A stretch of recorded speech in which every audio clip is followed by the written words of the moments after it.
ટેન્શનયુક્ત જીવન જીવવાની 11 powerful tips. ચિંતા મુક્ત જીવન જીવવું છે? માત્ર 5 મિનિટ કાઢીને આ વિડીયો જુઓ. ચિંતા, તણાવ, મેન્ટલી સ્ટ્રેસ, આજકાલ આ શબ્દો નાના નાના બાળકોના મોંએ પણ સાંભળવા મળી જાય છે. નાની નાની વાતોને લઈ લોકો એવા તો ટેન્શનમાં આવી જાય છે કે આત્મહત્યા કરવા સુધીના પગલાં ભરી લેતા હોય છે.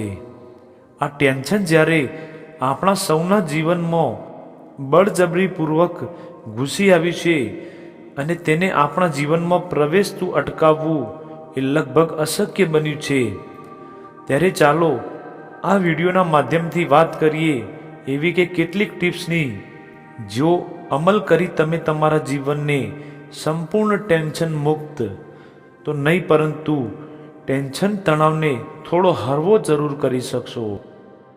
નંબર 1, ભૂલતા શીખો. સૌ પ્રથમ તો આપણે ભૂલતા શીખવાનું છે. ભગવાનને આપણને જીવન જ વર્તમાનમાં જીવવા માટે આપ્યું છે, નહીં કે ભૂતકાળને વાગોળવા માટે કે ભવિષ્યની ચિંતા કરવા માટે. છતાં કેટલાક લોકો પોતાના ભૂતકાળની વાતો વાગોળી દુઃખી થયા કરે છે કે પછી ભવિષ્યની ચિંતા કરી વર્તમાન બગાડે છે. જો તમારે તણાવ મુક્ત જીવન જીવવું છે તો તમારે ભૂતકાળને ભૂલવો પડશે અને ભવિષ્ય વિશે પણ વિચારવાનું ટાળવું પડશે. વર્તમાનની પરિસ્થિતિ અનુરૂપ જીવતા શીખો. તણાવ, ચિંતા અડધો અડધ ઘટી જશે. નંબર 2, અતિ આંતરિક સંવાદો બંધ કરી દો. કોઈ ઘટના હોય કે કામ જ્યારે આપણી પાસે આવે છે ત્યારે મોટાભાગના લોકો સતત તેના વિચારોમાં જ ખોવાયેલા રહે છે, અને જ્યારે એ વિચાર નેગેટિવ એટલે કે નકારાત્મકમાં પરિણામે છે ત્યાંથી જ બધી સમસ્યા શરૂ થાય છે. આપણે કોઈ કામને લઈ પહેલાં જ નેગેટિવ વિચારવાનું શું કામ શરૂ કરી દઈએ છીએ? કોઈ ઘટના કે કામ અંગે સારું પોઝિટિવ ન વિચારીએ? આ મારાથી નહીં જ થાય, તેમાં સમય ખૂબ જ વધારે લાગશે.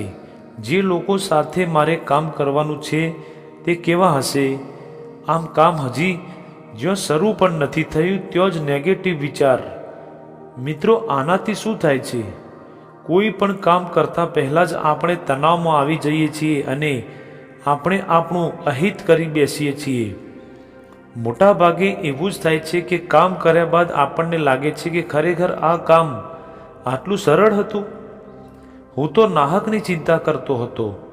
તો હવેથી જ્યારે પણ નવું કામ શરૂ કરો ત્યારે તેની સાઈડ ઇફેક્ટને સાઈડમાં કરી દો અને કામ કરવાનું છે અને સફળતાપૂર્વક કરવાનું છે એ વાત પર ફોકસ કરો. નંબર 3, હકારાત્મક અભિગમ જ તમને ચિંતાથી દૂર રાખશે. ભલે ગમે તે થાય, તમારી વિચારસરણી હકારાત્મક એટલે કે પોઝિટિવ રાખો. જો આમાં તમે કળા શીખી ગયા તો સમજો તમારું 50% કામ આપોઆપ થઈ ગયું. ચાણક્ય કહે છે કે કોઈ કામ કરતા વચ્ચે તમે વિચારવા લાગો છો કે હવે આ કામ મારાથી નહીં થાય, તો એ પછી એ કામ તમારાથી નહીં જ થાય. એટલે કે કામ ગમે તેવું હોય, ખુદ પર ભરોસો રાખો અને ખુદને કહો કે આ કામ હું કરીને જ રહીશ. પછી જુઓ કામમાં સફળતા મળે છે કે નહીં. નંબર 4, એક સમયે એક જ કામ હાથમાં લો અને ચિંતા મુક્ત રહો. મોટાભાગના લોકો વધારે લાભ મેળવવા માટે અને થોડા સમયમાં વધારે કામો કરી લેવા માટે અનેક કામો એકસાથે કરતા હોય છે. પરિણામે બાવાના 2 બગડે એવો ઘાટ થાય છે અને એક પણ કામમાં બરકત આવતી નથી અને ચિંતા હાવી થઈ જાય છે. એ વધારવામાં માટે સલાહ છે કે એક સમય એકથી વધુ કામો કરવાનું તો ટાળજો જ. જો એક સમય એક જ કામ પર ફોકસ કરશો તો તમે તેમાં તમારું 100% આપી શકશો. પરિણામે પરિણામ પણ 100% આવવાની શક્યતાઓ વધી જશે. માટે કામ ભલે અનેક લો, પરંતુ એક સમય એક જ કામ પર ધ્યાન કેન્દ્રિત કરો. નંબર 5, લાઈફસ્ટાઈલને સરળ બનાવો. સૌથી જરૂરી તમારી લાઈફસ્ટાઈલ એટલે કે જીવનશૈલી પર ધ્યાન આપવું જોઈએ. તમારી જીવનશૈલી મુજબ તમારી દિનચર્યા ગોઠવો. આમ કરશો તો ચિંતા, તણાવ તમારાથી 2 ગજ દૂર રહેશે. નંબર 6, એક સ્થળે તમારો આખો દિવસ બરબાદ ન કરો.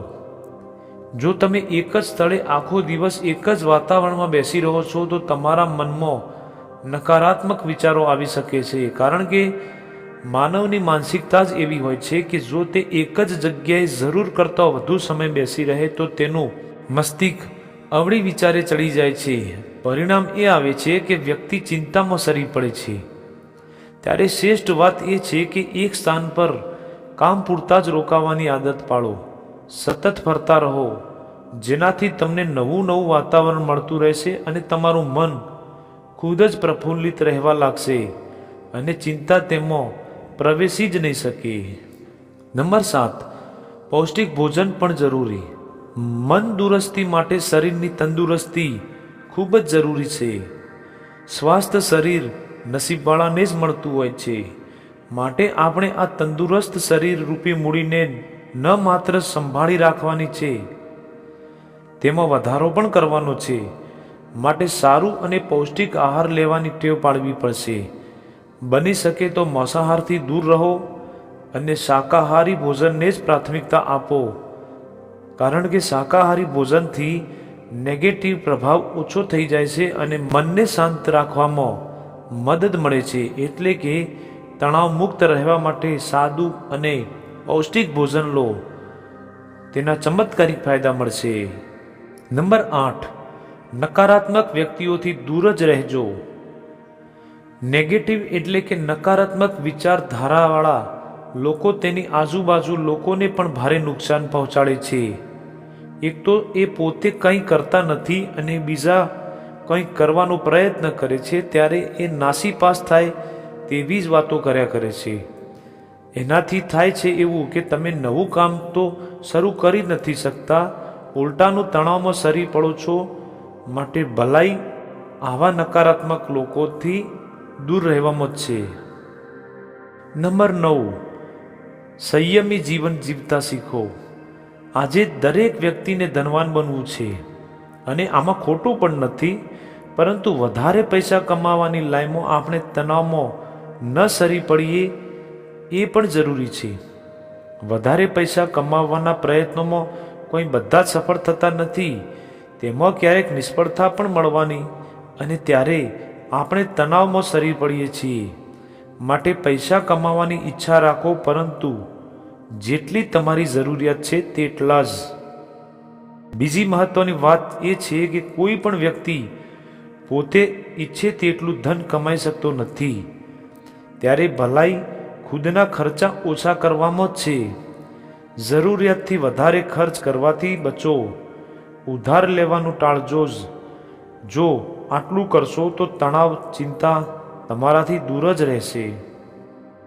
નંબર 10, પરિવારને સમય આપો. મિત્રો, તમારી આ આદત તમને ચિંતા, તણાવ મુક્ત રહેવા માટે ખૂબ જ મહત્વની સાબિત થશે. જ્યારે તમે પરિવારની સાથે હોવ છો તો તમારો તણાવ આપોઆપ છૂમંતર થઈ જાય છે. માટે પરિવારને સમય આપો. પરિવારના બાળકો સાથે રમો, વડીલો સાથે વાતો કરો, ફેમિલી ટ્રીપનું આયોજન કરો. પછી જુઓ ટેન્શન, તણાવ કેમ છૂમંતર થઈ જાય છે. પરિવારના વડીલો સાથે વાતચીત કરવાથી, મુશ્કેલી વિશે જણાવવાથી મુશ્કેલમાં મુશ્કેલ સ્થિતિનો રસ્તો પણ આસાનીથી નીકળી જાય છે. નંબર 11, ક્રિએટિવ બનો. તમારા શોખને ક્યારેય દબાવશો નહીં. ક્રિએટિવ બનો.